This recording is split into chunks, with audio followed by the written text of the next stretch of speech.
ایک شہر میں ایک خوشحال مگر سادہ سا گھر تھا۔ اس گھر میں ابو امی، دو بیٹے اور ایک پیاری سی بیٹی رہتے تھے۔ بڑے بیٹے کا نام احسن تھا اور چھوٹے کا نام اسلان۔ بہن کا نام عائشہ تھا۔ احسن ایک اچھا، فرمانبردار اور مہربان لڑکا تھا۔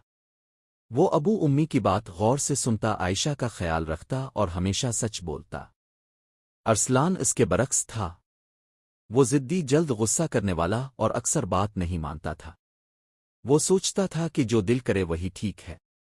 ایک دن ابو بیمار ہو گئے۔ امی بہت پریشان تھیں۔ احسن فوراً آگے بڑھا۔ امی، میں ابو کے لیے دوا لے آتا ہوں اور گھر کے کام بھی کر لوں گا۔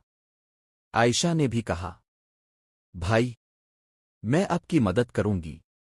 ارسلان کمرے میں بیٹھا کھیلتا رہا اور بولا، مجھے کیا؟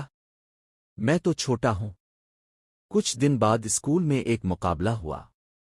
احسن نے محنت کی، سچائی اور صبر سے کام لیا اور انعام جیت لیا۔ ارسلان نے نقل کرنے کی کوشش کی مگر پکڑا گیا اور شرمندہ ہوا۔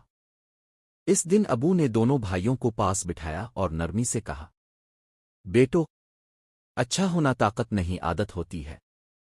جو دوسروں کا خیال رکھتا ہے، اللہ بھی اس کا خیال رکھتا ہے۔ ارسلان کی آنکھوں میں آنسو آ گئے۔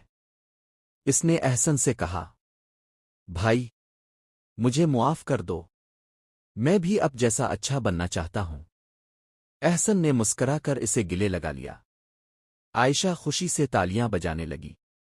امی نے شکر ادا کیا اور کہا، آج میرا گھر پھر سے خوشیوں سے بھر گیا ہے۔ اس دن کے بعد ارسلان بدل گیا۔ وہ بھی اچھا بھائی بن گیا اور گھر میں محبت اور سکون واپس آ گیا۔